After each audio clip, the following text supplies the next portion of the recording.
అసలు ఎందుకు శ్రావణ మాసంలో శ్రావణ శుక్రవారం రోజు వరలక్ష్మి అమ్మవారిని ప్రత్యేకంగా పూజిస్తారు?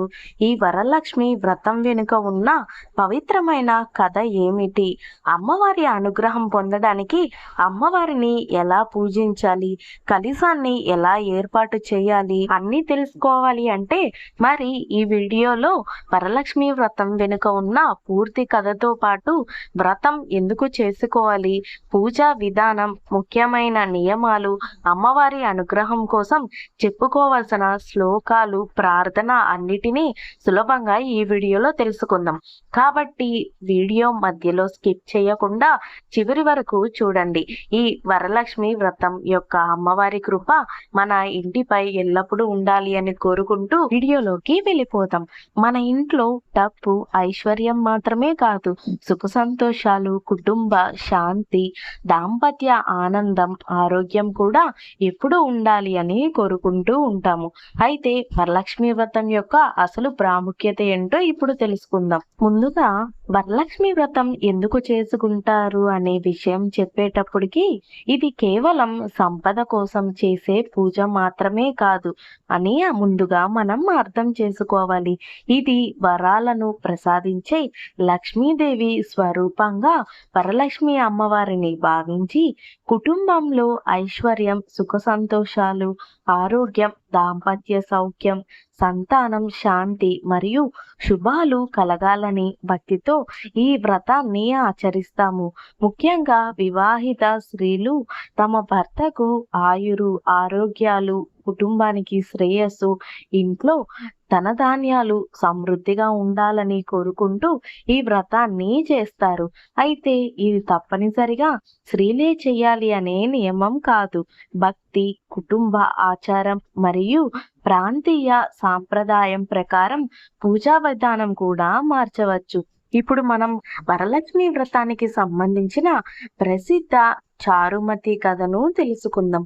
పూర్వం మగధ దేశంలో కుండినం అనే పట్టణం ఉండేది. ఈ పట్టణంలో చారుమతి అనే సద్గుణవతి, భక్తి శ్రద్ధలు కలిగిన స్త్రీ అని చెప్పవచ్చు. తన భర్తతో కలిసి జీవిస్తూ ఉండేది. ఆమె అత్తమామలను ఎంతో గౌరవంగా చూసుకునేది. భర్తను ప్రేమగా చూసుకునేది. ఇంటికి వచ్చిన అతిథులను భక్తితో ఆచరించేది. అలాగే ప్రతిరోజు ఉదయం లేచి ఇంటిని శుభ్రం చేసి దేవతలను పూజించి తన కుటుంబం సుఖంగా ఉండాలి అని ప్రార్థించేది. ఆమె భక్తికి, మంచితనానికి మహాలక్ష్మీదేవి సంతోషించింది. ఒకరోజు రాత్రి చారుమతికి స్వప్నంలో మహాలక్ష్మీదేవి దర్శనమిచ్చింది అని పురాణాల కథనం చెబుతోంది. అమ్మవారు ఆమెతో, చారుమతి, నేను వరలక్ష్మి స్వరూపిణి. నీ భక్తికి సంతోషించాను. శ్రావణ మాసంలో పౌర్ణమికి ముందు వచ్చే శుక్రవారం నాడు నన్ను భక్తి శ్రద్ధలతో పూజించి వ్రతాన్ని ఆచరించు. ఈ వ్రతాన్ని నీతో పాటు ఇతర స్త్రీలకు కూడా తెలియజేయు. వారు భక్తితో ఈ వ్రతాన్ని ఆచరిస్తే వారి కుటుంబాలకు శుభాలు కలుగుతాయి అని చెప్పింది అని కథనం చెబుతోంది. ఇలా ఉదయం నిద్ర లేచిన చారుమతి తనకు వచ్చిన దివ్య స్వప్నాన్ని తన భర్తకు, అత్తమామలకు తెలియజేసింది. మొదట వారు ఆశ్చర్యపోయినా అమ్మవారి ఆజ్ఞగా భావించి వ్రతం చేయాలని నిర్ణయించుకున్నారు. చారుమతి తన చుట్టుపక్కల ఉన్న స్త్రీలకు కూడా ఈ విషయం చెప్పింది. అందరూ కలిసి పవిత్రమైన రోజున ఇంటిని శుభ్రం చేసి పూజా స్థలాన్ని సిద్ధం చేసుకొని ముగ్గులు వేసి కలశాన్ని ఏర్పాటు చేసి వరలక్ష్మి అమ్మవారిని భక్తితో ఆహ్వానించారు. చారుమతి ముందుగా గణపతిని పూజించి అనంతరం కలశాన్ని ఏర్పాటు చేసింది.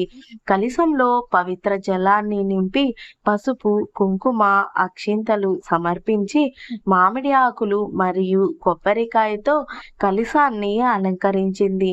ఆ కలశాన్ని వరలక్ష్మి అమ్మవారి స్వరూపంగా భావించి పూలతో, పసుపుతో, కుంకుమతో అలంకరించింది.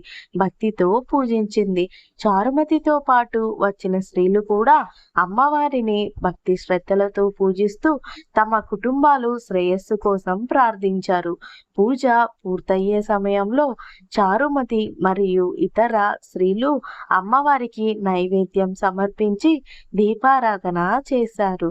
అనంతరం వ్రత దారాన్ని చేతికి కట్టుకొని కథనం చెబుతోంది. ఈ సమయంలో ఒక అద్భుతమైన సంఘటన జరిగిందని పురాణ కథనం వివరిస్తుంది. పూజలో పాల్గొన్న స్త్రీల జీవితాల్లో అమ్మవారి కృపకు సంకేతంగా అనేక శుభ ఫలితాలు కలిగాయి అని చెబుతారు. వారి ఇళ్లలో సంపద, ధాన్యం, ఆభరణాలు వంటి ఐశ్వర్యం పెరిగిందని, కుటుంబ సభ్యులందరూ ఆనందంగా జీవించారని కథనం చెబుతోంది. చారుమతి మాత్రం ఆ సంపదను చూసి గర్వపడలేదు. ఇది మన శక్తి వల్ల వచ్చినది కాదు, వరలక్ష్మి అమ్మవారి కృప వల్ల మనకు లభించిన వరం అని భావించి మరింత భక్తితో అమ్మవారిని ఆరాధించింది. తన కుటుంబంతో పాటు ఇతరుల శ్రేయస్సు కూడా కోరుకుంది. అందుకే ఈ కథలో సంపద కంటే భక్తి, వినయం, కుటుంబ పెద్దల పట్ల గౌరవం, దానం మరియు ఇతరుల మంచిని కోరుకోవడం ముఖ్యమైన సందేశాలుగా భావిస్తారు. ఇలా వరలక్ష్మి వ్రతం కథ మనకు ఒక గొప్ప విషయాన్ని గుర్తు చేస్తుంది. లక్ష్మీదేవి అంటే కేవలం డబ్బు లేదా బంగారం మాత్రమే కాదు. లక్ష్మీదేవి అంటే ఆరోగ్యం, ధైర్యం, జ్ఞానం, సంతోషం, కుటుంబ ఐక్యత, మంచి సంబంధాలు, ధాన్య సంపద మరియు మనశ్శాంతి కూడా లక్ష్మి అనుగ్రహంలో భాగమే అని భక్తి సాంప్రదాయాల్లో భావిస్తారు. అందుకే లక్ష్మీదేవి అష్టలక్ష్ములుగా భావిస్తారు. ఆ అష్టలక్ష్ములు కలిగినదే ఈ వరలక్ష్మి వ్రతం.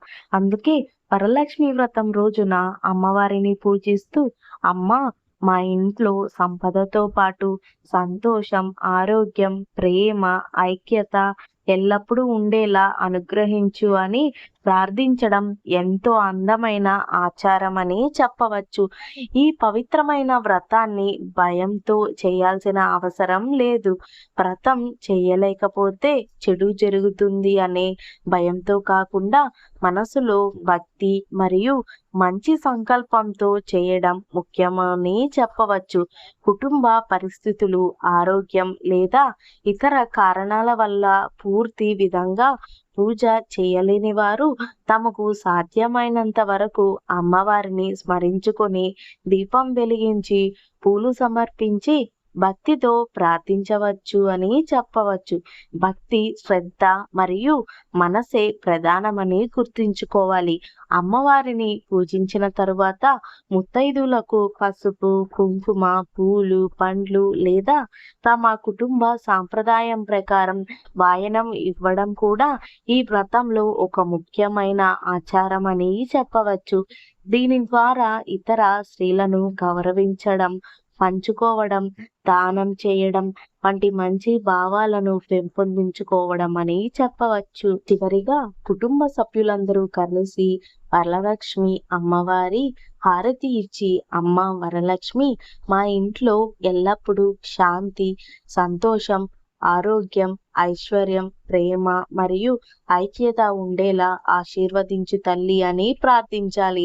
ఈ వరలక్ష్మి అమ్మవారి అనుగ్రహం ప్రతి కుటుంబంపై ఉండాలి. ప్రతి ఇంట్లో సుఖ సంతోషాలు, ఆరోగ్యం, ఐశ్వర్యం మరియు ప్రశాంతత నిండాలి అని కోరుకుంటూ శ్రీ వరలక్ష్మి అమ్మవారికి జై. ఇప్పుడు అమ్మవారిని ఎలా పూజించాలో తెలుసుకుందాం. వరలక్ష్మి వ్రతం రోజున ఉదయాన్నే ఇంటిని శుభ్రం చేసుకుని పూజ చేసే ప్రదేశాన్ని పవిత్రంగా అలంకరించుకోవాలి. పూజా స్థలంలో అందమైన ముగ్గు వేసి దాని మీద పీటను ఏర్పాటు చేసి పసుపుతో అమ్మవారి పాదాలను సూచించేలా చిన్న చిన్న పాదముద్రలు చేయాలి. అనంతరం పీటపై బియ్యం పరిచి దాని మీద కలశాన్ని ఏర్పాటు చేయాలి. కలశంలో పవిత్రమైన నీరు, పసుమ, కుంకుమ, అక్షింతలు, కొన్ని నాణేలు వేసి కలశం చుట్టూ మామిడి ఆకులు పెట్టి పైన కొబ్బరికాయను ఉంచాలి. ఆ కలశాన్ని వరలక్ష్మి అమ్మవారి స్వరూపంగా భావించి అమ్మవారికి చీర, పూలు, నగలు, పసుపు, కుంకుమతో అందంగా అలంకరించుకోవాలి. ముందుగా శ్రీ గణపతిని పూజించాలి. ఎటువంటి విఘ్నాలు లేకుండా వ్రతం పూర్తవ్వాలి అని ప్రార్థించాలి. తరువాత సంకల్పం చేసుకొని మా కుటుంబంలో సుఖ సంతోషాలు, ఆరోగ్యం, ఐశ్వర్యం, దాంపత్య సౌఖ్యం, శాంతి కలగాలి అని వరలక్ష్మి అమ్మవారిని భక్తితో పూజించాలి. తరువాత కలశంలో వరలక్ష్మి అమ్మవారిని ఆవాహన చేసుకుని పసుపు, కుంకుమ, అక్షింతలు, పూలు సమర్పిస్తూ అమ్మవారి నామాలను భక్తితో జపించాలి. అనంతరం అమ్మవారి ధూపం, దీపం చూపించి పండ్లు, పానీయం లేదా మీ కుటుంబ సాంప్రదాయం ప్రకారం తయారు చేసిన నైవేద్యాన్ని అమ్మవారికి సమర్పించాలి. పూజ సమయంలో వరలక్ష్మి వ్రత కథను భక్తి శ్రద్ధలతో వినాలి లేదా తప్పకుండా చదవాలి. ఆ తరువాత వ్రత తోరాన్ని పూజతో ఉంచి అమ్మవారి ఆశీర్వాదం తీసుకొని సాంప్రదాయం ప్రకారం చేతికి కట్టుకోవాలి. పూజ పూర్తయిన తరువాత ముత్తైదులకు పసుపు, కుంకుమ, పూలు మరియు కుటుంబ ఆచారం ప్రకారం వాయనం ఇవ్వవచ్చు. చివరిగా అమ్మవారికి కర్పూర హారతి ఇచ్చి కుటుంబ సభ్యులందరూ అమ్మవారిని నమస్కరించి, అమ్మ వరలక్ష్మి, మా ఇంట్లో ఎల్లప్పుడూ శాంతి, సంతోషం, ఆరోగ్యం, ఐశ్వర్యం మరియు ఐక్యత ఉండేలా ఆశీర్వదించు తల్లి అని ప్రార్థించాలి. పూజ ప్రారంభించే ముందు పూజలో ఏ అడ్డంకులు లేకుండా ఉండడానికి ముందుగా గణపతిని ప్రార్థించాలి. గణపతి ధ్యాన శ్లోకం: వక్రతుండ మహాకాయ సూర్యకోటి సమప్రభ నిర్విఘ్నం కురు మే దేవ శుభకార్యేషు సర్వదా. అర్థం: ఓ వక్రతుండైన గణపతి, కోటి సూర్యుల కాంతితో ప్రకాశించే స్వామి, నేను చేపట్టే ఈ శుభకార్యం ఎటువంటి ఆటంకాలు లేకుండా పూర్తయ్యేలా అనుగ్రహించు స్వామి అనే ఈ మంత్రాన్ని తప్పకుండా చదవండి. తరువాత గణపతి గాయత్రి మంత్రం: ఓం ఏకదంతాయ విద్మహే వక్రతుండాయ ధీమహి తన్నో దంతి ప్రచోదయాత్. ఈ మంత్రాన్ని 3 లేదా 11 సార్లు తప్పనిసరిగా చదవండి. ఆ తరువాత పసుపు, కుంకుమ, అక్షింతలు, పూలు సమర్పించి ఓం గం గణపతయే నమః అనే ఈ మంత్రాన్ని 21 సార్లు జపించి దీపం మరియు నైవేద్యం సమర్పించాలి. తరువాత కలశం యొక్క పూజ.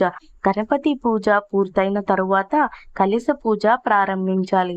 ముందుగా కలశాన్ని పసుపు, కుంకుమతో అలంకరించి అందులో పవిత్రమైన నీటిని పోసి అక్షింతలు, పూలు, నాణేలు వేసి కలశం చుట్టూ మామిడి ఆకులు ఉంచి పైన కొబ్బరికాయను పెట్టాలి. తరువాత 2 చేతులు జోడించి ఈ మంత్రాన్ని జపించాలి. కలశస్య ముఖే విష్ణు కంఠరుద్ర సమాశ్రితః మూలే తత్ర స్థితో బ్రహ్మ మధ్యే మాతృ గణా స్మృతా కుక్షౌ తు సాగరాః సర్వే సప్తదిపౌ వసుంధరా ఋగ్వేదోద యజుర్వేద సామవేదోమ్యదర్వణ అంగైశ్చ సహిత సర్వై కలిశాంబు సమాశ్రిత. తరువాత గంగే చ యమునే చ గోదావరి సరస్వతి నర్మదా సింధు కావేరి జలేస్మిన్ సన్నిధౌ కురు అని చెప్పి ఈ కలశంలో నీరు పవిత్రమైన తీర్థంలా మారాలి అని ప్రార్థించాలి. అనంతరం కలశానికి పసుపు, కుంకుమ, అక్షింతలు, పూలు సమర్పించాలి. తరువాత వరలక్ష్మి అమ్మవారి ఆవాహనం. ఇప్పుడు వరలక్ష్మి అమ్మవారిని భక్తితో ఆహ్వానించాలి. చేతిలో పూలు, అక్షింతలు తీసుకొని ఓం శ్రీం హ్రీం శ్రీం మహాలక్ష్మై నమః అని జపిస్తూ అమ్మవారు మన పూజా స్థలంలోకి విచ్చేసి మన పూజను స్వీకరించాలి అని ప్రార్థించాలి. తరువాత పూలు సమర్పిస్తూ శ్రీ వరలక్ష్మీ దేవ్యై నమః ఆవాహయామి స్థాపయామి పూజయామి అని చెప్పాలి. అమ్మవారిని కలశంలో లేదా మీరు ఏర్పాటు చేసిన వరలక్ష్మి స్వరూపంలో భక్తితో ఆవాహనం చేసుకోవాలి. తరువాత అమ్మవారికి షోడాపచార పూజ. అమ్మవారిని ఆవాహనం చేసిన తర్వాత ఒక్కొక్క ఉపచారాన్ని సమర్పించాలి. ముందుగా ఆసనం, తరువాత పాద్యం, తరువాత అర్ఘ్యం, ఆచమనీయం, స్నానం, వస్త్రం, ఆభరణం, గంధం, అక్షింతలు, పుష్పాలు, ధూపం, దీపం, నైవేద్యం, తాంబూలం, నీరాజనం, చివరిగా మంత్రపుష్పం మరియు నమస్కారం సమర్పించాలి. ప్రతి ఉపచారం సమర్పించేటప్పుడు శ్రీ వరలక్ష్మీదేవి నమః అని చెప్పి భక్తితో అమ్మవారికి సమర్పించాలి. తరువాత ఈరోజు తప్పనిసరిగా మహాలక్ష్మి యొక్క అష్టోత్తరాన్ని తప్పనిసరిగా జపించండి. ఈ అష్టోత్తరాన్ని నా యూట్యూబ్ ఛానల్లో అప్లోడ్ చేశాను. అమ్మవారి యొక్క 108 అష్టోత్తర శ్లోకాలు నా యూట్యూబ్ ఛానల్లో చూసి తప్పకుండా ఈ రోజు అయితే ఖచ్చితంగా పాటించాలి. లేదు అనుకున్న వాళ్ళు ఓం ప్రకృత్యై నమః, ఓం వికృత్యై నమః, ఓం విద్యాయై నమః, ఓం శ్రీ వరలక్ష్మీదేవి అయి నమః అనే ఈ మంత్రాన్ని 108 సార్లన్నా తప్పకుండా జపించండి. చివరిగా అమ్మవారికి మీ కుటుంబ సాంప్రదాయం ప్రకారం పాయసం, పులిహోర, పండ్లు, స్వీట్లు లేదా ఇతర నైవేద్యాలు సమర్పించాలి. నైవేద్యం సమర్పిస్తూ ఓం శ్రీ వరలక్ష్మీదేవి అయి నమః అని సమర్పించాలి. అనంతరం తాంబూలం సమర్పించి కర్పూరంతో హారతి ఇవ్వాలి. హారతి సమయంలో అమ్మవారిని స్మరించుకుంటూ కుటుంబ సభ్యులందరూ కలిసి ప్రార్థించాలి. అమ్మ వరలక్ష్మి మా ఇంట్లో సుఖ సంతోషాలు, ఆరోగ్యం, ఐశ్వర్యం, శాంతి, దాంపత్య సౌఖ్యం ఎల్లప్పుడూ ఉండేలా మమ్మల్ని అనుగ్రహించు తల్లి అని భక్తితో ప్రారంభించి చివరికి అమ్మవారిని ప్రేమగా నమస్కారం చేయాలి. పూజ పూర్తయిన వెంటనే ముత్తైదులకు మీ శక్తి కొద్దీ తాంబూలాలు తప్పనిసరిగా ప్రసాదించాలి. ఇక్కడితో వరలక్ష్మి అమ్మవారి యొక్క వరలక్ష్మి వ్రతం పూజ పూర్తి విధానం పూర్తయింది. మరి మీ ఇంట్లో అమ్మవారిని ఎలా పూజిస్తున్నారు ఏంటి అనేది తప్పకుండా కామెంట్ చేయండి. ఇలాంటి మోర్ ఇన్ఫర్మేటివ్ వీడియోలు తెలుసుకోవాలి అంటే ఇప్పుడే నా ఛానల్ ని సబ్స్క్రైబ్ చేస్తూ వాచ్ చేస్తూ ఉండండి. ప్రతి ఒక్క విశేషమైన పండగ పూర్తి పూజా విధానం అన్ని తెలుసుకోవాలి అంటే నా ఛానల్ ని తప్పకుండా సబ్స్క్రైబ్ చేసుకోండి. ప్రతి ఒక్క పండగ గురించి నా యూట్యూబ్ ఛానల్లో తప్పకుండా తెలుసుకుందాం. ఇలాంటి ఇంట్రెస్టింగ్ వీడియోల కోసం, ఇన్ఫర్మేటివ్ వీడియోల కోసం ఇప్పుడే నా ఛానల్ ని సబ్స్క్రైబ్ చేసుకుని వాచ్ చేస్తూ ఉండండి. Thank you for watching Teju epic book. Please subscribe.